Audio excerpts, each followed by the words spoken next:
and it is more professional. Yeah, so like they'll switch on the videos. Yeah, better, better. Anurag, Sanchit, Anush.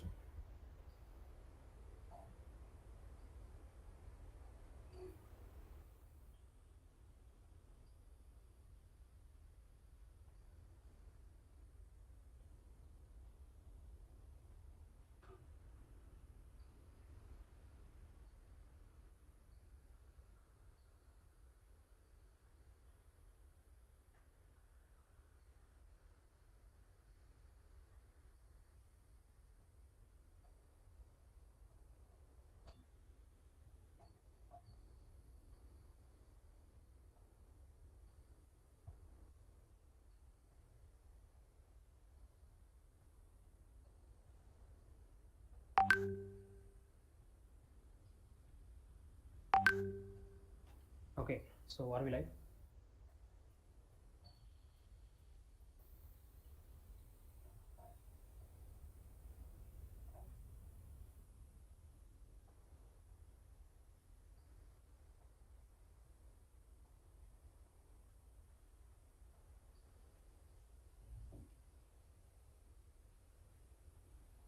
Okay, so let's start the event. So, hello everyone, good evening to each and everyone present here.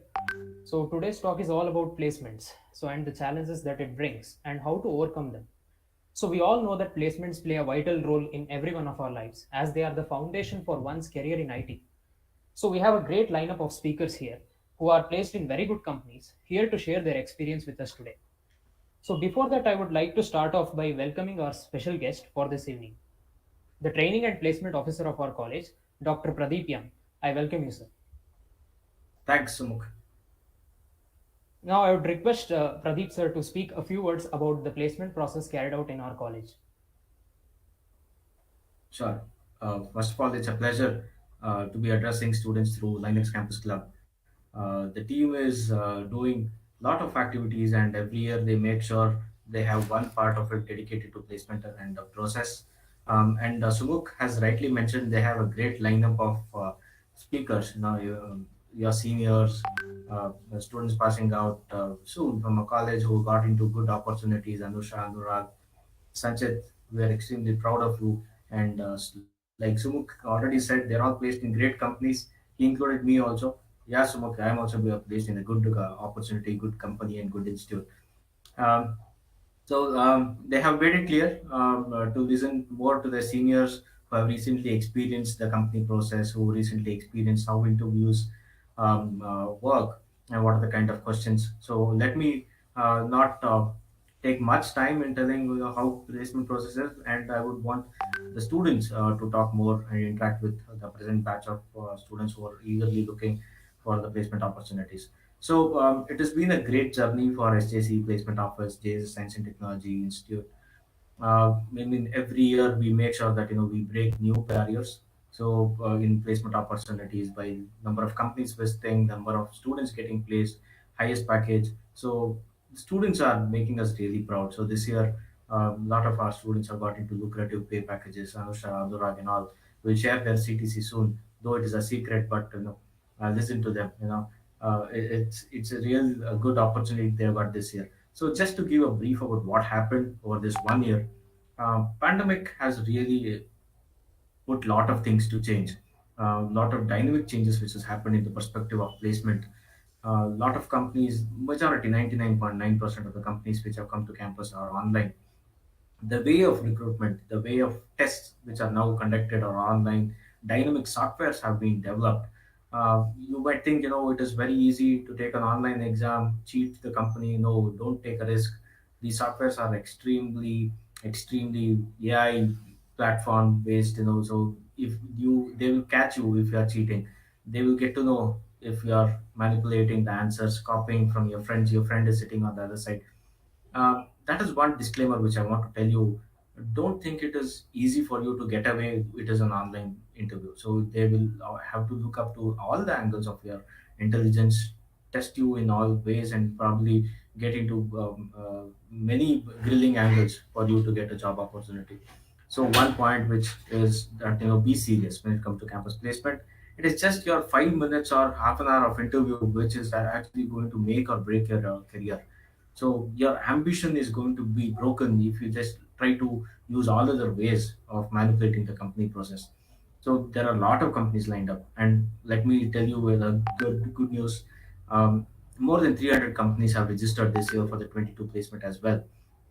So you will have many companies, similar companies, which have visited to your seniors visiting this year as well. And probably around 70 to 80% of our placements will continue online. 30% will be offline, so wherein many product companies are wanting to visit our campus and recruit students. So if you look up to how scenario is changing, a lot of opportunities created. So India is going to be the next silicon hub. And while I'm making this statement, Bangalore is going to attract a lot of companies. Mysore is attracting a lot of companies. So there is a long way to look up to your career opportunities at these tier 2 cities as well. So prepare well. They are not going to ask you anything beyond books. So whatever you studied, Anusha, Sanchit, and Anurag will talk about what are the questions and the topics which you have to prepare. But trust me, guys, they are not going to ask you something which is out of the book. They are going to talk to you about only what you studied in the first 3 years. So prepare well on your basics. Aptitude is a part we have to learn. So we are going to start the placement activities by July, or where it is not conflicting with the examination date, and it is nearing, and we don't have time. Every day is a golden opportunity for you to prepare. Start preparing immediately, as immediate as yesterday. So now you can look up to a lot of opportunities awaited for you. The seniors are there to guide.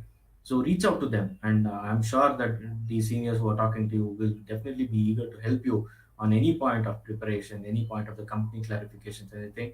Reach out to the alumni group, talk to them, interact. Just don't make a career choice based on CTC. CTC is a tricky part. You will not know. They show you something big on the paper, and by the end of the day, well, at the end of the month, you will be getting something else. So CTC is always a fancy figure. So you will not get the entire money divided by 12 months. So be very specific of the roles, the opportunities which the company is providing. So don't just look up the CTC alone. If you don't have clarity about that company, Google search. Glassdoor is a great platform. Google search about the platform. So we will also do our homework in getting the companies to campus. But if you want more clarity, reach out to alumni, reach out to social media site, find out of the company, find out about the questions which have been asked. So it is easy for you to do some homework.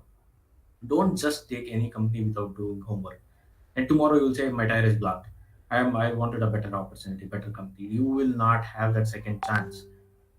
So you have to be very specific when you are now sitting for the campus placement. So in just 2 or 3 months, if you put up a little bit of hard work, 2% extra hard work, you are going to end up getting into good opportunities, good companies which are coming to campus. So all I have to say is prepare well. We have good company lineups for this year as well. Leave about the companies. It is my responsibility to get you good companies. It is my responsibility to get all 1,000 students registered for placement to get a good opportunity. Do your homework well. That 2% of extra effort. That is what I'm asking. And be very confident while you're answering questions. Because you are SJCE students, you have that attitude, you have the ability to do it. And I'm sure you're going to make us proud, just like your alumni who are talking. They are the brand ambassadors. They have really made us proud today. And I want all the 1,000 students to be like them, getting into good opportunities and making us proud again. So it was nice interacting with you. And my short talk and the short speech which the team expected, I'm logging off now. I'm happy to take any questions. Please come to placement office, CS block, second floor. Walk in with any of the questions, clarifications. I'm very happy to help you there. So good luck, Anusha, Anurag, and Sanchit. I'm going to just listen to few of your experiences, and I'll be logging on and off. I will be on another call as well. Looking forward to meet you also. Good luck, guys. Yeah, thank you so much, sir, for your words. Yeah, so now let's welcome the main characters of the event, our event So, speakers. Yes, sir.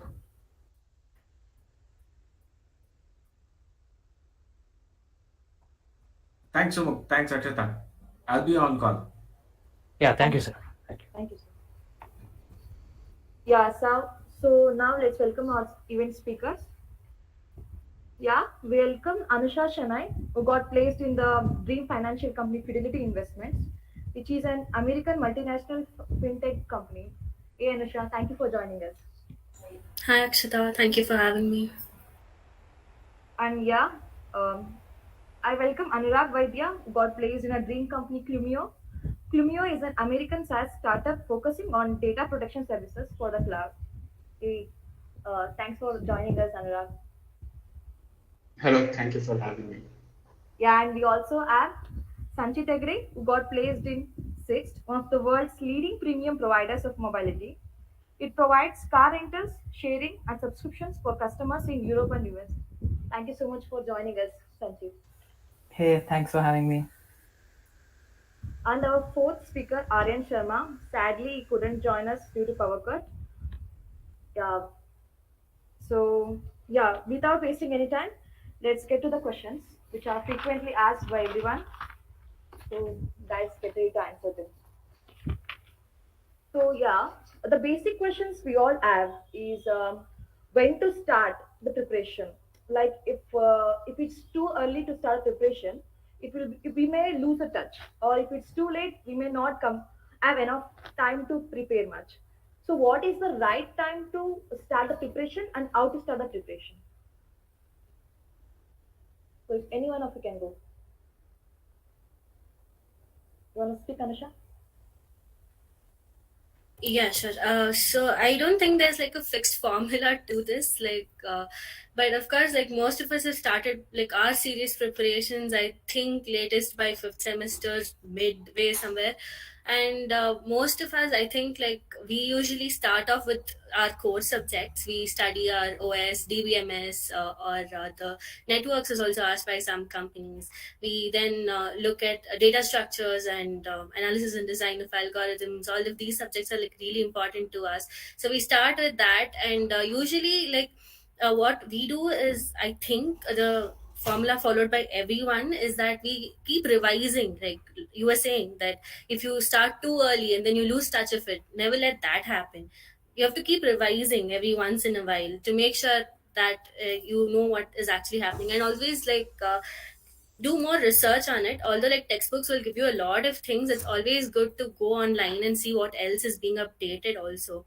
And aptitude, I think we'll usually go to look at it towards the end, but aptitude is also really important because when we faced our interviews, most of the companies first round was like focusing a lot on aptitude.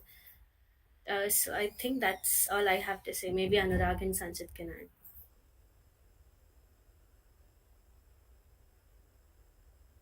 Anurag, you want to add something? Yeah, so adding on to what Anusha said, I would say keep in touch with coding because a lot of companies these days, in their preliminary rounds, they have coding questions based around data structures and algorithms. So it's good that first you go through the textbooks, you understand the different data structures, algorithms, where they are used. And apart from that, definitely go hands-on and practice on some competitions. Like there are a lot of platforms where you can practice various types of questions around different data structures because it gives you that familiarity so that when you're giving the interview, you don't have to think about the syntax of the language or those kind of things. You can instead focus on the problem and solve it. I'd say that is another key aspect that you'd have to focus on. Lastly, Sanchit, you want to add? No, I think Anurag and Anusha have covered everything. Okay, thank you, thank you. Okay, so let's move to the technical thing. So in any interview, technical rounds are very important. So how did you guys crack the technical round? Any tips on that? And could you give some insights on the importance of competitive coding in interviews? Anurag, you can start. Yeah, so this would join well with the previous question. So I'd like to start by saying competitive programming is a subsection within computer science and it is not compulsory for everyone. But this does not mean that you avoid solving different data structures and algorithm questions. Competitive programming basically means you participate in competitions with the goal of reaching the top of the leaderboard. be it global or international level leaderboards. But still, I strongly recommend all of you pick up data structure and algorithm questions. There are various websites. Lead Code has good questions. Geeks for Geeks has really good questions. HackerRank has really good questions, and there are many such websites. Frequently go to such websites, and whichever data structures and algorithm concepts you have read about, try different problems. Like start from the simple level questions and work your way up to the harder questions, so that whatever you have learned theoretically, you are able to solve it via code. On top of that, if you are really interested, I would also suggest participating in a few contests, not from the aim of being a competitive programmer, but getting used to time limits. Because within interviews, maximum you have, say, 30 to 45 minutes to solve a question. So in a normal scenario, you may spend 2 to 3 hours on a question and solve it. That is great. But you need to get adjusted to time limits. You need to be able to like solve questions, easy questions within, say, X amount of time and so on. So participating in contests will give you that orientation of maintaining the time.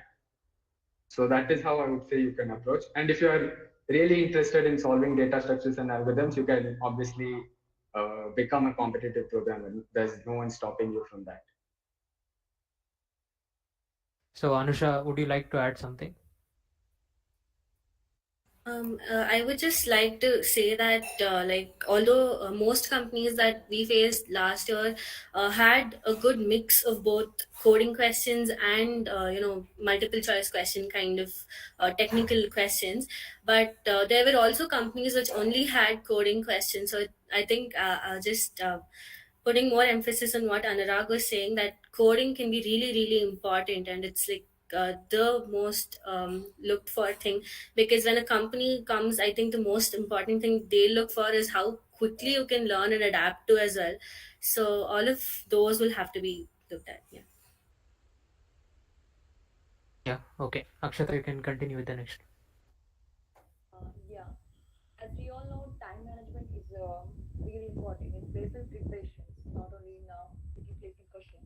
So, how you guys managed on concentrating on academics, club activities, and also placement preparations? Sanjay. Yeah, so with regard to the academics, I started my preparation sometime around June. So by then we didn't have any academics or exams. Those were all done. So it was only club activities and college placements related stuff that I was looking into. So for the most of the time, usually do placement preparation, revising concepts, and a bit of looking into certain data structures.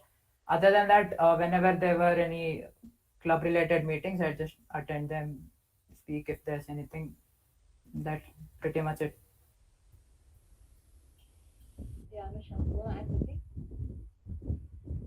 something? Not really. I think that's been the same way for me as well. Like right before the placements, we didn't really have too much of academics going on, so it was mostly placement preparation. Anurag? Yeah, I think Anusha and Sanjit covered it really well. You wouldn't have much academic pressure. You can balance quite well. So you're like, yeah, at the placement during placement, there won't be any academics stuff. Thank you, thank you. Okay, so this is a good one. So we all know resume makes an important part. So it will give you the first impression to an interviewer. So everyone has that question, what to add and what to not to add in a resume. So if anyone could speak about that.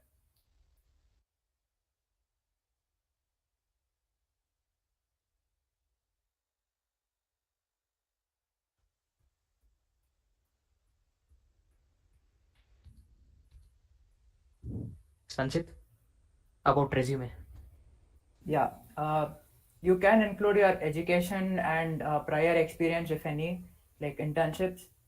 Then mention your tech stack or whatever skills you've uh, picked up over the years, and then projects, maybe 2 to 3, not too many, and then hobbies and any extracurricular activities you have, the club activities included. So yeah. So Anurag, how was your resume? So I'd say my resume, it was not nothing special. Like they don't expect anything extraordinary, but a resume is a way to showcase your summary in a quick glance. So I would say, like Sanchit mentioned, projects, any previous internships, any online courses, and any extra club activities or any other activities. Those are of focus. And if you're from a research point of view, if you have published any papers, you can even include that. That adds quite a significant weightage. I'd say 2 points I would recommend. One, try to keep it short. One page is ideal because if you look at it from the company's point of view, they are receiving maybe hundreds of resumes. So they want it to be quick. They want to get to know about you quickly. They don't want to go through pages of information. So try to compress it down to one page. And another thing is the resume does not have to be static in the sense if the company is coming for a particular job role or it is a particular company that is focusing on say networking, you can orient your resume such that you're showcasing your network related projects more. But this does not give you the opportunity to lie on your resume. Please never do that. Just showcase things which are relevant for the particular job role or company. Okay, Anusha, anything to add? I don't think there's anything else left to say, but yeah, like it's really important that your resume has only those skills that you can confidently speak about, because like our seniors had told us that the resume basically becomes your syllabus for the interview. So it should mainly showcase those skills that you know that you can answer any question that they'll ask you about. And also like don't try to make your resume too descriptive, it because they'll really not have the patience to read through any big paragraph that you may put in. Just try to keep everything short and to the point. Okay, Akshata, next. Yeah, while you're speaking about resume, the important thing and when we look is the projects you add. Okay, so what kind of projects gets the points and how that will value in technical interviews. Sanchit, it's for you. All right. I'd suggest including having like unique projects, something that would keep you separate out you from the rest of the competition, and if possible, have a variety of them, particularly with respect to domain. Say you have Android, ML, or backend, front end, anything. Try to keep it 2 to 3 in different domains so that they have an idea that you can pick up multiple roles or responsibilities if required. So that is main. uh, Another thing is, if it is open source, please to include links to the GitHub repositories or whatever. And the main reason you include them is it also gives interviewers another thing to talk about. So it's not, sometimes in technical interviews they do take up your projects and ask questions about that, how you've implemented any tech stacks used, I mean what tech stacks were used and all that. But yeah, be confident about it and know it thoroughly, very well. And one more thing is, like, everyone has that question, like, how many projects do you need for a resume? 2 to 3 should be more than enough, because you don't want to drag your resume for too many pages. Okay, so coming to internships, so are they mandatory or will they add any experience to your preparations, Anusha? I'm not very sure if any company till date has specified that an internship is mandatory, but it's definitely a bonus because you're learning too many things newly when you go to an internship, especially like if you're working on a project that will go into the market. So you'll actually know how things work in the corporate world. And obviously, there's a lot of technical stuff that you learn when you go to an internship, because whatever you're using on your projects may not be exactly what they're using out there in the corporate world or in the industry right now. And also it really helps other things, like team building. and also it helps you to understand what actually time management skills have to be like, what deadlines are like, and how you have to be able to work to be able to meet them. Then working in a team where people come from different perspectives and different thought processes about the same thing, how decisions are made, all these things definitely will add to your resume. And additionally, like when you have an internship that is standing out as a unique feature, then the interviewer will also have something to speak about the internship. And since you've actually done hands-on work over there, you'll have a lot to speak about too. And from my experience, basically whatever happened in my summer internship was asked as the first question in the interview. So it's like they're giving you an opportunity to lead the interview in the direction that you are comfortable in taking it. So it's good to have an internship or a project that stands out, basically, which will make them ask more questions about it. And the more comfortable you are about it, it's even good for you. Anurag, anything to add about internships? No, I think Anusha covered it really well. Like it's a great advantage to have, but it's not compulsory. It teaches you a lot about the corporate world, which is quite distinct from how college works. So it's good to have that experience and have something to talk about with the interviewer in an interview. Sanchit? I think both of them have covered it up well.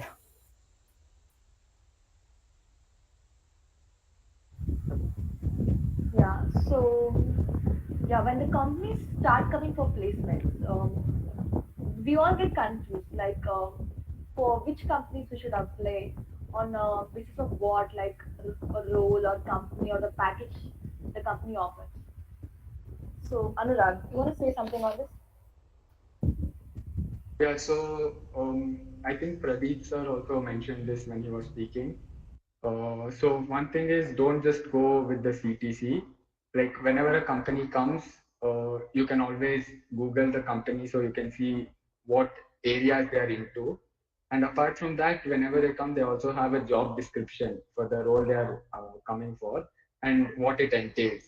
So definitely check out what the company is doing and what the particular job description requires, and compare it against your internal preferences. So all of us are different. Like we want to work in a particular field or we have certain areas of interest.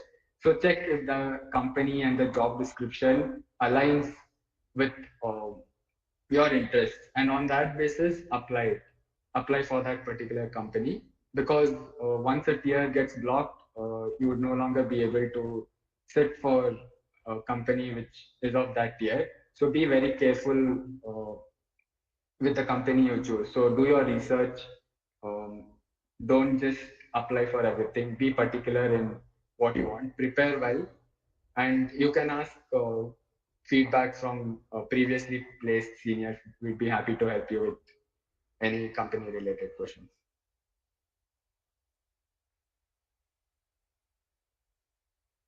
Anusha, something you want to add something? In my case, I'd usually decide if the roles they provide is something that aligns with my preferences, and then I'd research about the video. Sorry, the company, its work-life balance, its work culture, and all that, and then finally the package. If that what they expect and if the package they provide is something that aligns with my preferences.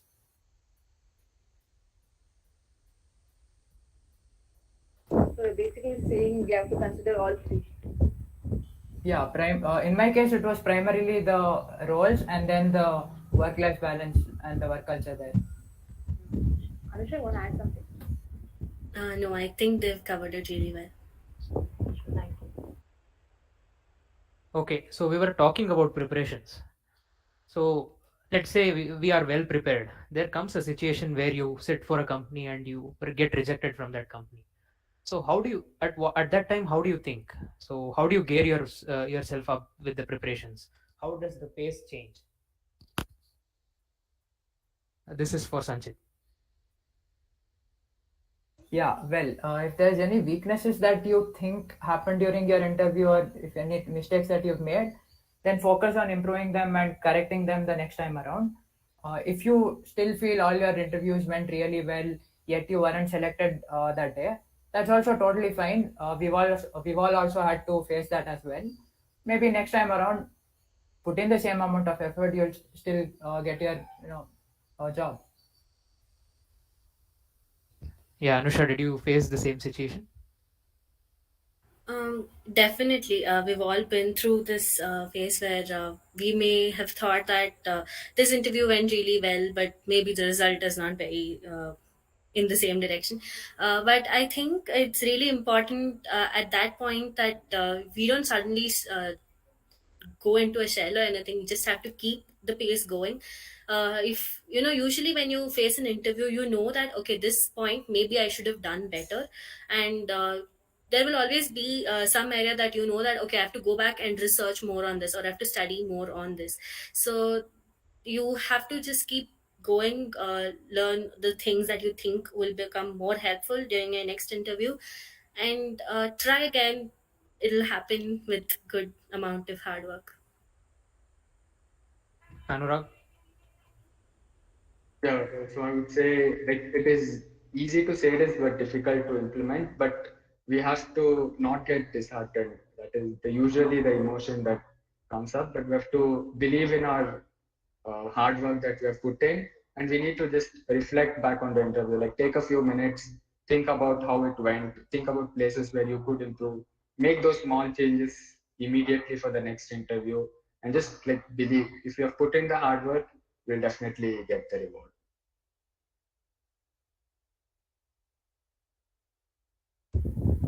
Yeah, as Anusha already said, the interview will be mainly focused on a resume.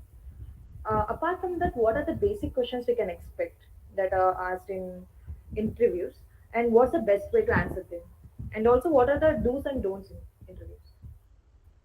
Anusha. Okay, although your interview will usually begin with whatever is in the resume, there'll also be a lot of technical questions asked in technical rounds, especially. So it's also very good to have proper hold on all the core subjects that most people will already know by now. It's mostly data structures, analysis and design of algorithms, and then there's databases, then there's operating systems. All these subjects commonly that everybody insists that we focus on will be important.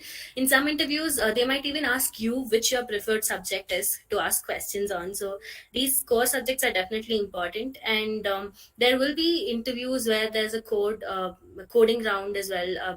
They'll ask you to code with your screen sharing as well. So basically, it both the core subjects, coding, all of that will also be important. And in an interview, like again, like Anurag said, on the resume you're not supposed to lie. In the interview also, try not to speak of some skill that you do not really have, because what you answer to this question will basically lead to the next question. So that is generally the pattern that they follow in interviews. And obviously confident um behavior will usually win you over. And like this is something that people always say that in an interview, how confidently you say something usually becomes more important than what you actually say. uh, and lastly, it's I think very important to practice answering the questions, because although you may know the answers, presenting them in the right way also becomes important in an interview. Yeah, Sanchit, you want to add something?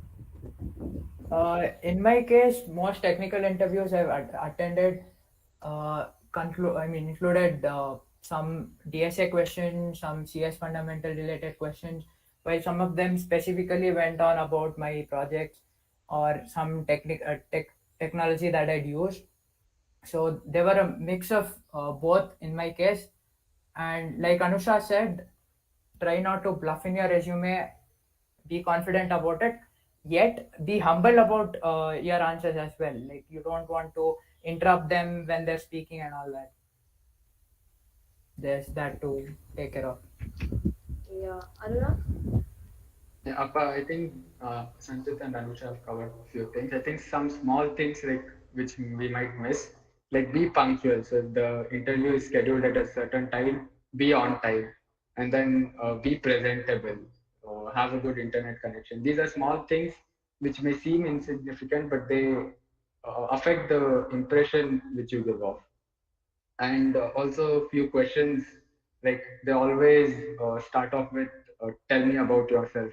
That is a definite question in any interview, so be prepared to answer that question appropriately. So basically that question they want to know at a quick glance about how you would impact their company, so present that to them. And apart from that, as Anusha and Sanchit said, the exact process in the technical interview varies from company to company. So you may expect questions on your project, you may expect questions on your internship if you have listed any on your resume. You will most likely have some data structure or algorithm coding questions, and also CS fundamental questions. So it's a wide range, but you have to be ready for all of them. And lastly, usually all these interviews conclude with the do you have any questions for us? So never say I don't have any questions. Prepare some relevant questions. So if uh, related to the company which you're interviewing for, ask some questions to the interviewer. Never say that you don't have any questions. Ask relevant questions at that point of time. Yeah, thank you so much. So yeah, as Anusha said, confidence is important. So coming to that confidence part, so let's say an interviewer asks a question and you don't know the answer for it. So how do you present yourself at that time?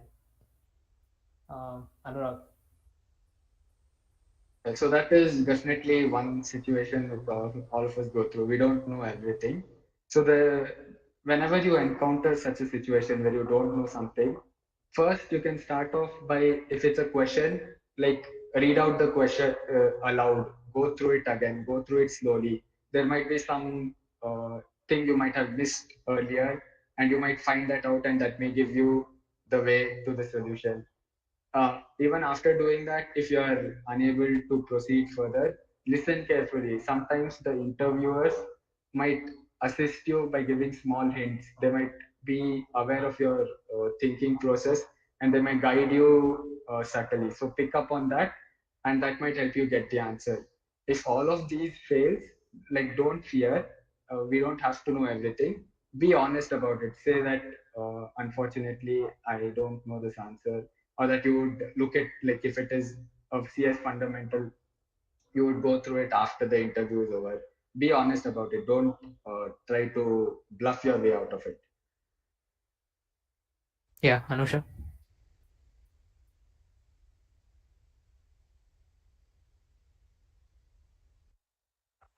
Yeah, I think Anurag has pretty much covered everything. I just wanted to say one more thing, that when you don't know the answer to a question, like the interviewer usually knows that, by the way you're looking. So one thing is, like, never look dejected as soon as you don't know the answer to a question. Still appear cool, because like if you let your confidence drop, then you may not be able to face the further questions with the same amount of confidence that you began the interview with. So it's always know that it's okay not to know the answer to all the questions that are asked in the interview, uh, but keep your confidence at the same level. Sanchit, anything to add?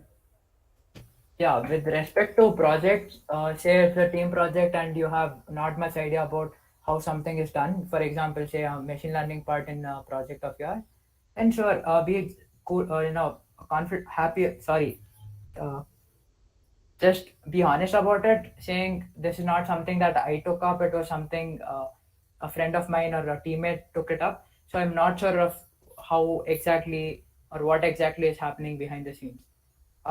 Like Anurag and Anusha mentioned, try not to bluff about anything, because if you do, you're usually wasting the interviewer's time as well as your time, during which they could have possibly asked about something else you're more confident and knowledgeable about. Yeah. So we all have that habit of skipping the pre-placement talks.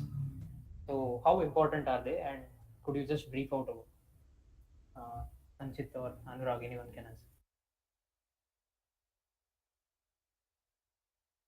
Sure, I'll go first. I'd say pre-placement talks are quite important, and do not miss them.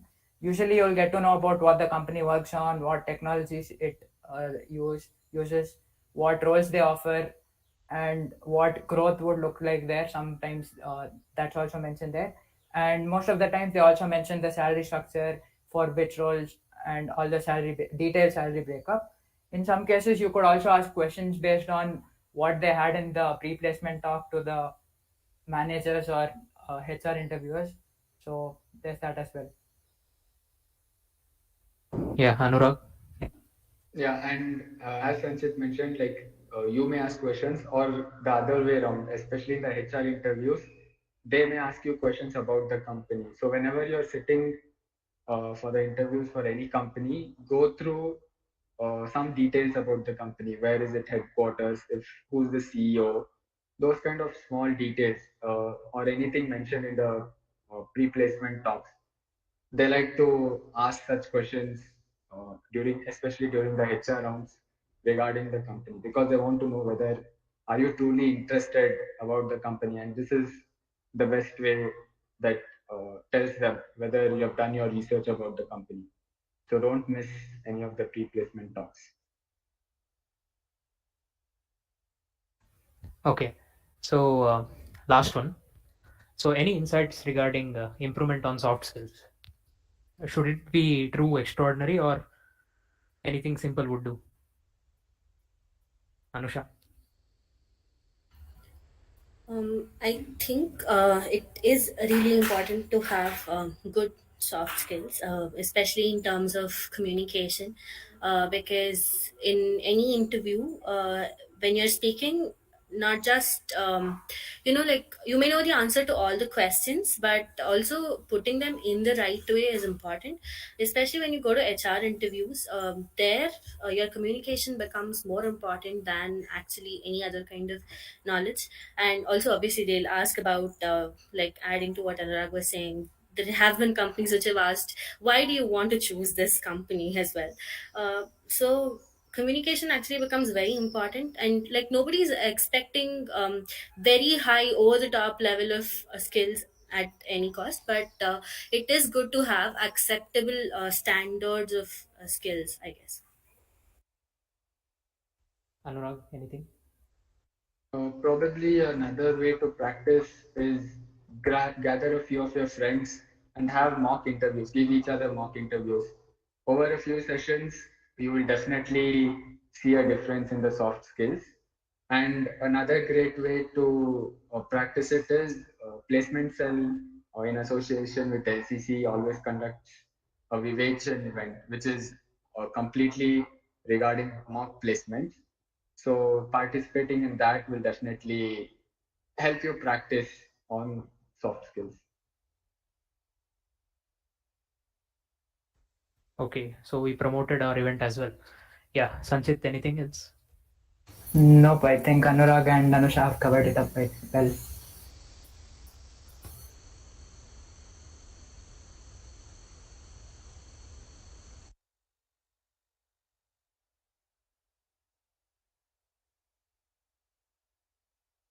Okay, so let's continue the event. I think Akshat has lost network. So, Yeah. okay. Sorry for the network issues. So yeah, lastly, we all are curious. Can you guys brief about your interview experience one by one? First, we'll go with Anurag. Yeah, sure. So as it as is the case with any company, so first there was the resume submission followed by a online test. So for my company with Clumio, the test consisted purely of data structures and algorithm like coding questions. So there were three questions, and I'd say they were quite a medium to hard level, so they weren't easy. So after the online test, there were technical interview rounds. I had two technical interview rounds. So similar to the online test, the focus was on data structures and algorithm coding questions. So the rounds lasted for 1 hour each, and there were about two questions in each round. So total four questions. So uh, by a time limit wise, about half an hour per question. So this is where I mentioned that being able to solve within a time limit comes into play. And at the end of each round, a few CS fundamental technical questions related to different topics like OS, database management systems, networking. These simple like one line, two line question answers were asked. Yeah, so that was the major experience. And lastly, there was a managerial round, which was similar to the HR round, where instead of emphasizing on the technical aspects, there were more emphasis on the other aspects, like how well you would work in a team, or if given certain scenarios, how would you respond, or how would you handle such scenarios. Those kind of questions were given more emphasis. So this was my complete interview experience. Okay, Sanchit, tell us about your experience of an interview. Yeah, my interview with Sixth consisted of two technical rounds, one managerial and one HR round. For the technical rounds, in both the rounds, I was initially given two coding questions. Then there were some, both of them were simple coding questions, didn't involve any complex data structures like trees or graphs. It was mostly strings or arrays, numbers related, which you could easily get with general logic. And then there were some questions on CS fundamentals, like some algorithms application, OS related stuff, DBMS, and a puzzle in one of the rounds. And then he asked if there's any questions that I had, so I would ask questions. And in one of the technical rounds, the interviewer was very happy about the questions I'd asked. So he told, you're one of the only few who has asked me these many questions, or you seem to be interested in the company. I'll be informing HR. So then about the managerial rounds, I was given an open-ended problem, and uh, I was asked how I would approach it. So for example, they give you an application and ask how do you scale it up to users across multiple countries or multiple uh, continents. So they do just want to see how you approach that particular problem. In the managerial round, I was also asked about how I would scale up one of my own projects. So that is yet another thing that is common. Lastly, they asked why I would like to join Sixt and what I found unique about it. In my case, I had attended the PPT, so I was able to mention they were one of the few companies that provided Android development role, so which I was interested in. Lastly, the HR round, it was mostly about what I knew about the company, my family background, how I entered college, if there were any plans for higher education, and then any questions I had to him. That's pretty much it. Anusha?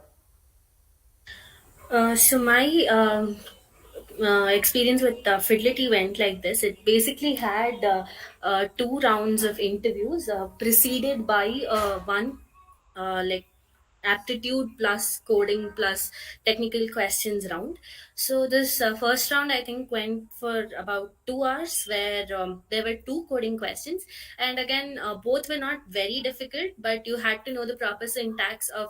There were a couple of languages accepted, so with those, if you really knew everything well, you could do them. And then there was some amount of aptitude questions as well, which was like, I think there it was time critical because each section was timed over there. Like say there were some questions about uh, data structures, then that was for 15 minutes and there were 15 questions. It was like that. And then in this round, basically, like the more critical thing was time, like I was saying. Then in the we had like one round of technical interviews and one HR round. So the technical round, basically it began with, like I was saying before as well, that they mostly wanted to know things from my resume to begin with. And the highlight of my resume was this internship that I had done on campus itself.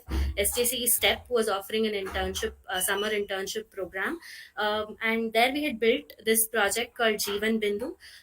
And the reason it stood out was because we were actually trying to do something which would benefit the society there. So right now also this is a project that's going on, our juniors have taken over and all that. So that was one thing that the interviewers also wanted to talk about. There were questions asked about what my role in that project was, and they even asked me a couple of questions about specific functions which were used to build certain components in that project. Then there were mainly data structures and algorithms questions asked, followed by one coding question, which was a very small thing. And I think here it might be important for all of you to know that they want to know what is your thought process while you're coding something. So practice speaking out what you're thinking while you're coding, because in case you're going really wrong or something, they can also help you out, or they might give you a clue. Even otherwise, if you're struggling to code something but you know what to do with it, then they'll usually be happy with your thoughts rather than the actual coded solution which is fully working and all that. And then it was followed by an HR round. In the HR round, there were mostly it was mostly like a conversation where they were telling me about the company. And yeah, like they really appreciated the fact that I remembered a few things from the pre-placement talk as well. So also it is important to ask questions at the end of every round.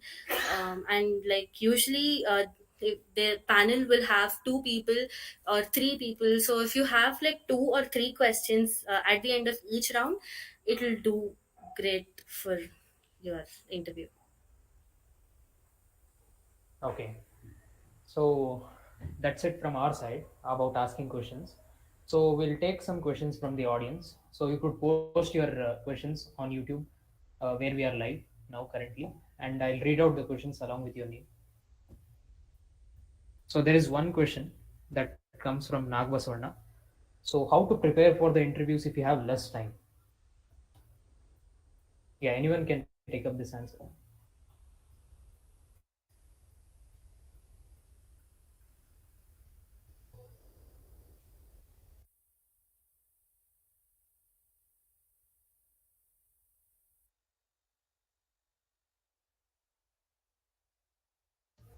All right, I'll take it up. So you could start with revising your CS fundamentals first, and then uh, going through some of the very basic data structures like linked list, stacks, queues, and then moving on to the complex ones. But that's not really asked in many interviews. So focus on the basic data structures first. That's what I'd say. Yeah, Anurag or Anusha, anything to add? How to prepare in less amount of time if you have less time? Also, I would say you also get, if you check online, there are a lot of frequently asked or questions that are more common. So probably you can practice more on those. Okay, so we can move on to the next question. So this is from Shivam S. Menda. So what ideal projects would you suggest to make your resume stronger? It could be of any domain. Projects. What ideal projects would you suggest to make your resume stronger? Sanchit, I think you can answer.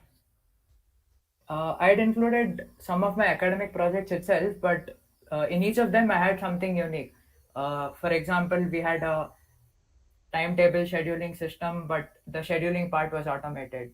So in each of my projects, I had something unique. I just suggest having such projects, be it whatever domain. Yeah, Anurag or Anusha.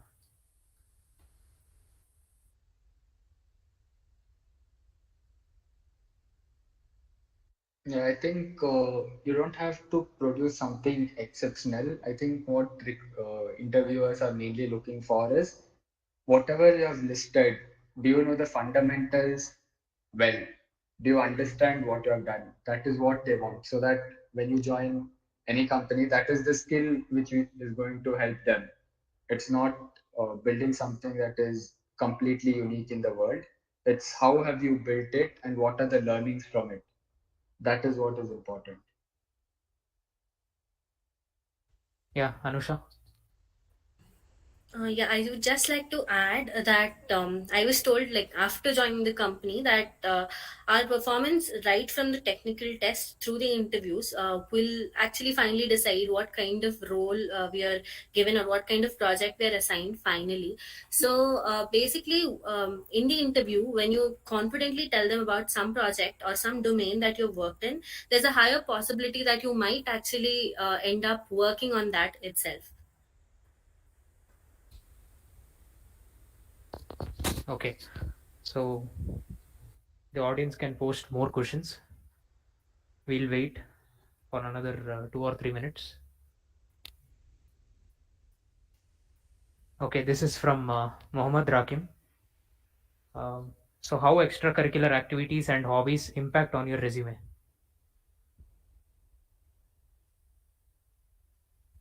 Anusha? Um, so this is what in we've heard mainly in interview preparation talks and even from our seniors as well, that in companies are usually looking for complete people, which means that it's very very good to have a lot of technical expertise and all that stuff, but as long as you have a hobby or some different thing to mention in your resume, that is something which will only show the company that like this is not just some workaholic person that they're going to hire. I think companies are usually very happy to have people with different hobbies, club activities. I was asked questions about my role in LCC in both companies where I was interviewed for. So I would say that it's definitely important and they'll definitely look at it, especially if you have something which the interviewer also has interest in, then you've hit a jackpot. Sanchit, anything to add about hobbies? In one of my interviews, I was asked, tell me something about yourself which isn't in your resume. So that is where you have to mention such hobbies or extracurricular activities if there's something else you've left out other than what's mentioned in your resume. In that particular interview, the interviewer started talking about that particular hobby. So I mentioned I was a photographer, hobbies photographer. He asked what camera I had, what lenses I had. It could be a discussion about that as well. So, Anurag, did you get the same thing? Like the same Um, experience as a Sanchit? no, I think my experiences have been different. I haven't really uh, mentioned my hobbies much in any interviews. Okay. So, one more is there, tips on writing a good resume. And also, many of them are asking, like, where should we develop our resume? Should we copy a format or how should it be? Anyone want to take up?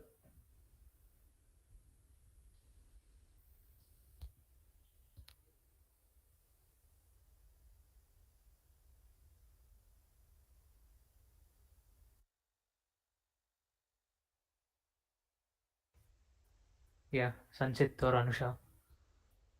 Tips on writing a good resume. All right, I'll take it up. In fact, it varies with person to person. Some people prefer using an online website. Some people prefer using Google Docs. Some people prefer using MS Word.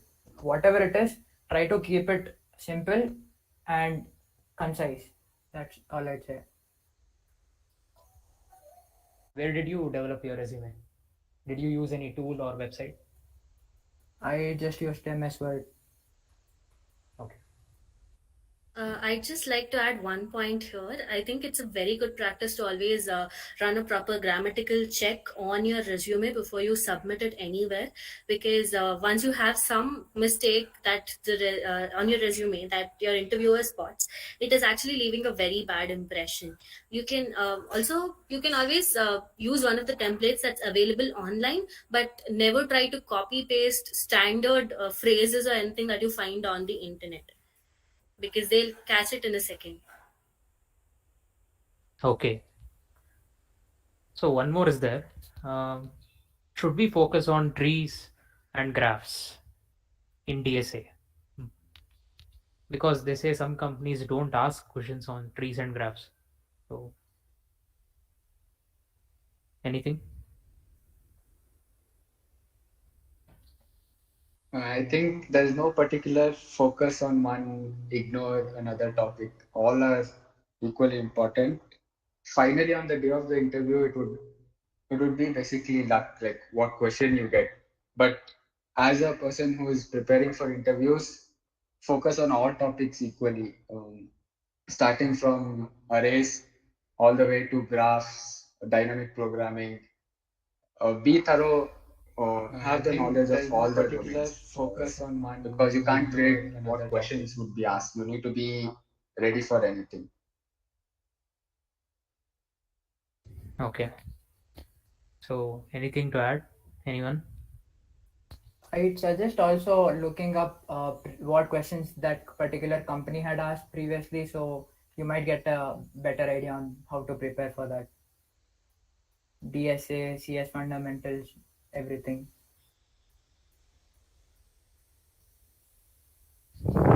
Okay.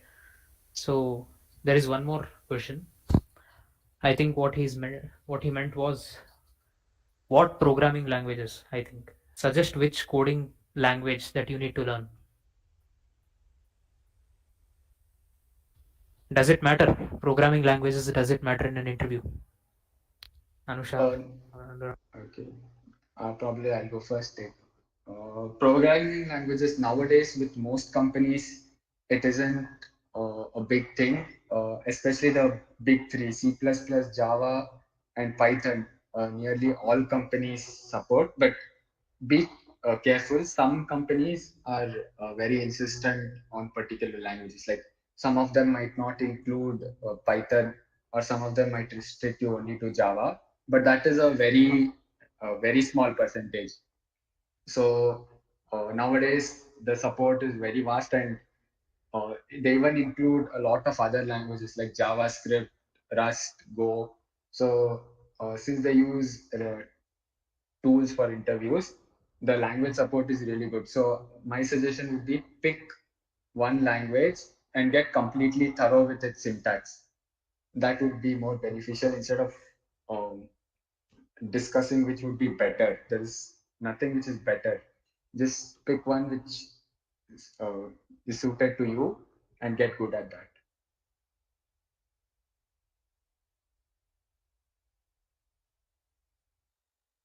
Yeah, there's another question like how many programming languages we should know?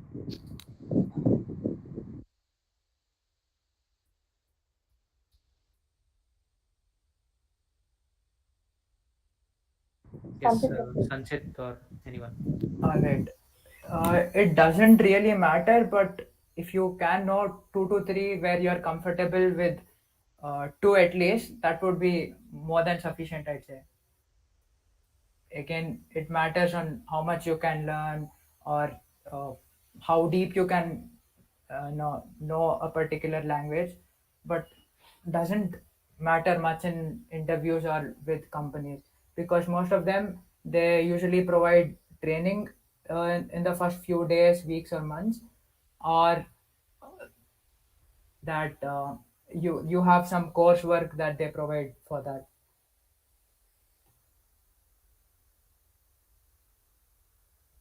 Okay. So one more question is there. So does any company look with blockchain skills?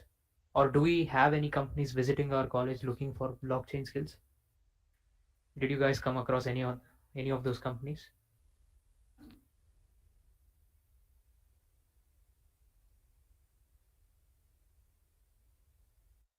Anurag, you can take this. For blockchain, I don't remember seeing any company having specific blockchain development requirements. Okay. So the next one was DSA versus development. So do you rather learn DSA skills or would you focus on developing projects? So or both of them going hand in hand?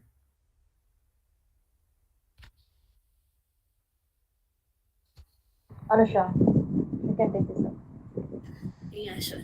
I think both of them are equally important because, like, although your projects will not really impact the first round where you're actually coding and you have the MCQs, that round will not really be impacted by projects that you have on your resume. But there, your DSA skills will be really, really important. But in an interview, I think both are equally important because in the interview they will talk definitely about the projects as well as about DSA as well. Yeah, there are companies which will come specifically for like networking roles where there may not be too much emphasis on DSA, but again, it is a very important subject, so it is, I think the best thing to do is learn both, have both equally. Yeah, Anurag, anything to add? No, I think I agree with Anusha. Both are equally important. Without DSA, you can't most likely can't clear the first round interviews, but without a good development profile, it would be a struggle in the later rounds. So, being an all-round developer is ideal. Sanchit? Yeah, I agree with both Anurag and Ansha. Uh, DSA is required until you get to the interview rounds at least, and in some cases to even get through the first set of technical interviews. But after that, during your managerial rounds, and in some cases, technical rounds, projects are also something that they talk about. Okay. So the next one is, so being from different branch, what kind of projects can I do? Should it be related to the CS thing or like is it fine with respect to any branch projects?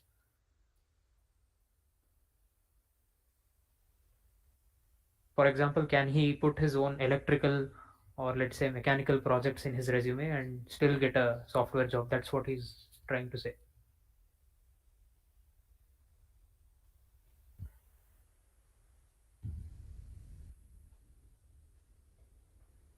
Anyone?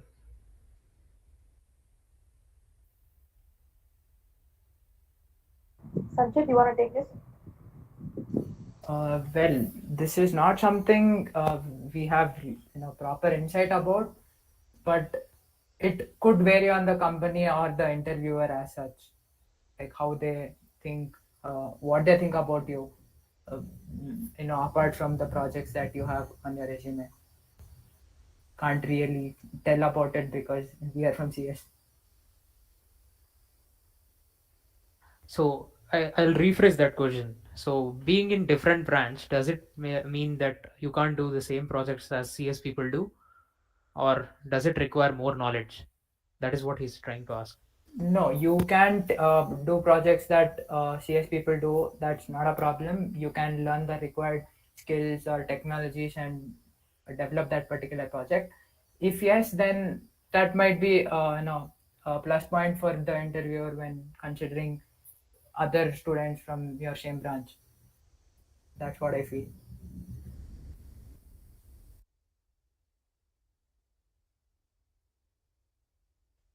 Okay, we'll wait for 2 minutes.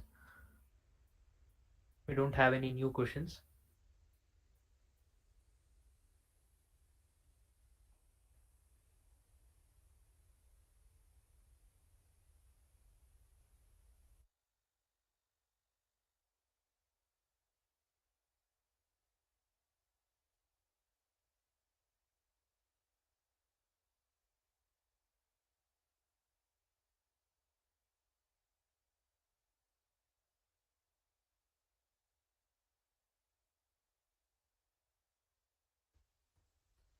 Yes, one more question was there. So someone asked if it is sufficient to know DSA and ML for placements.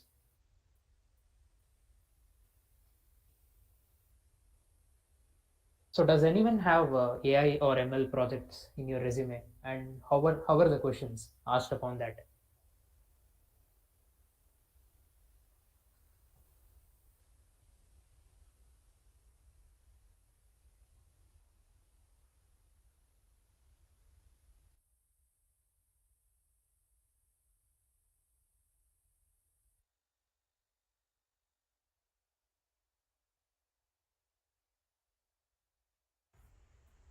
I would.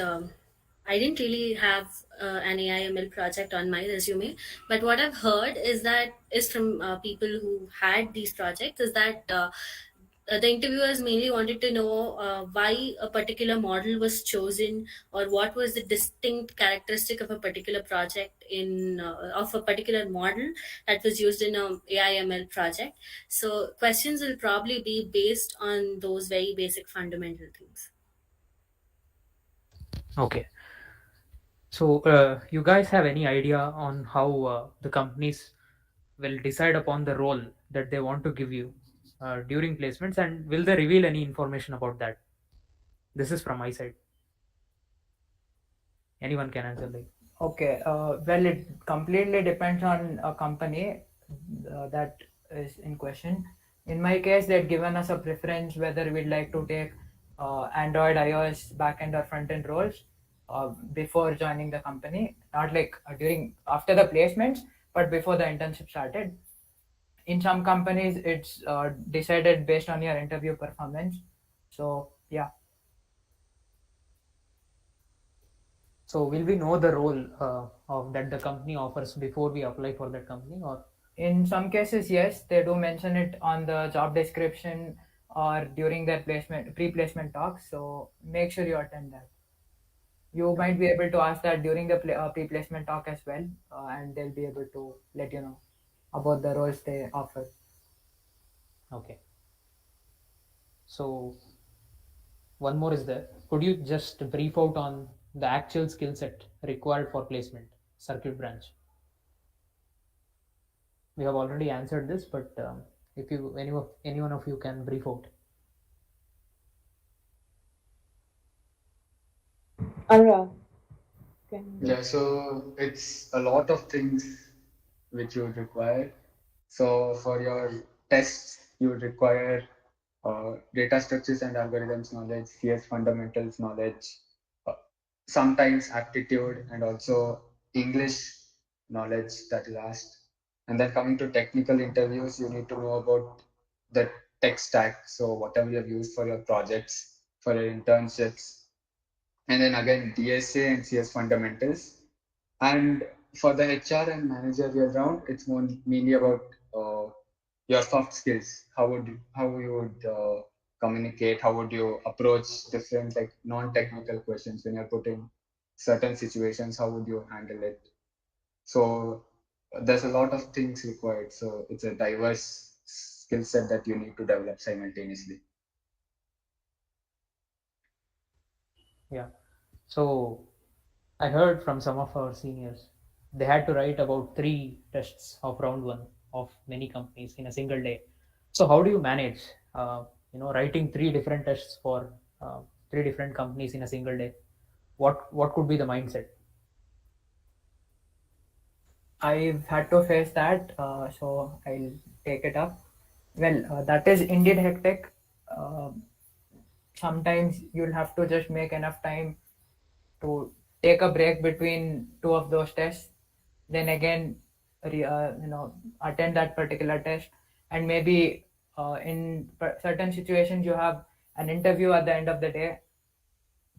That will be hectic, but you'll have to deal with it. You have no choice.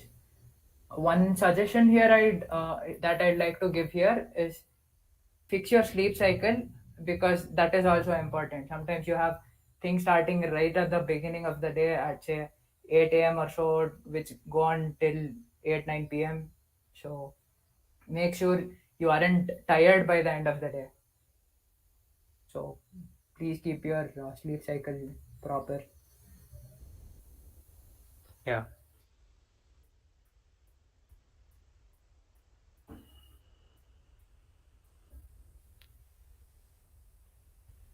So one more question is there. So I'll probably rephrase that question. So does anybody look for specific, language developers like Java developers or Python developers like that? Will they look for the same in your resume before choosing some candidates? Will they have specific requirements like that? They might not have specific requirements, but most companies usually have Java based development, and Python, sometimes C or C++ for things that work on networks or chips related. It varies, but usually Java you'll easily find. That's not a problem. In some cases, they do look for front end developers working with, say, specific technologies like React or whatever. But yeah, it depends on companies.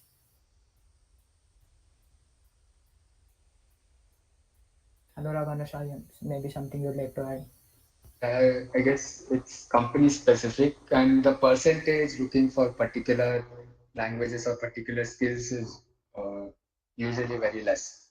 So for the vast majority of companies, it's a broad range for language and skills. Only very few companies demand particular skills.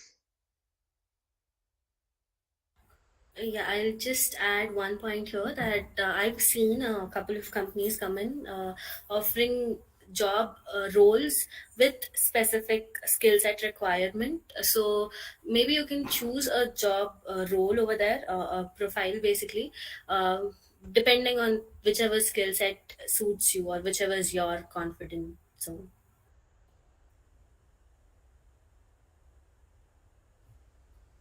Yeah. So we talked about technical round. We talked about the coding and also all those stuff. So we did not mention about the HR round. So anything to add about HR rounds, how to tackle them, and what are the challenges?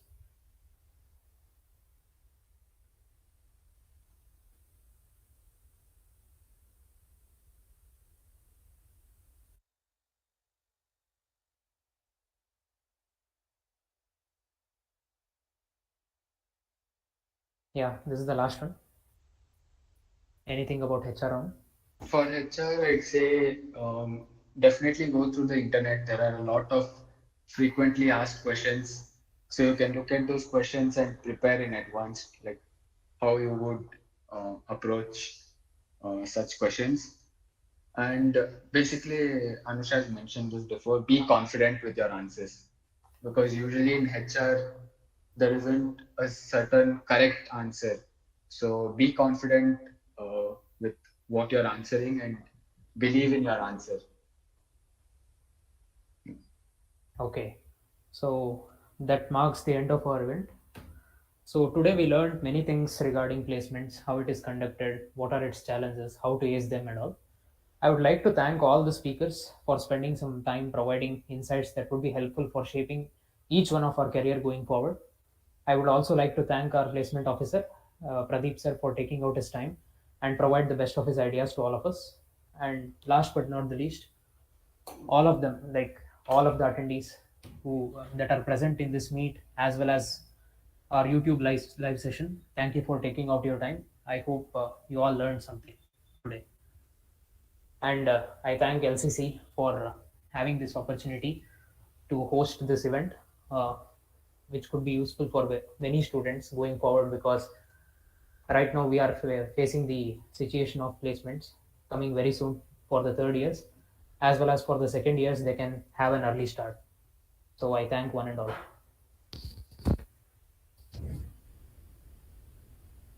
Thank you guys for your time.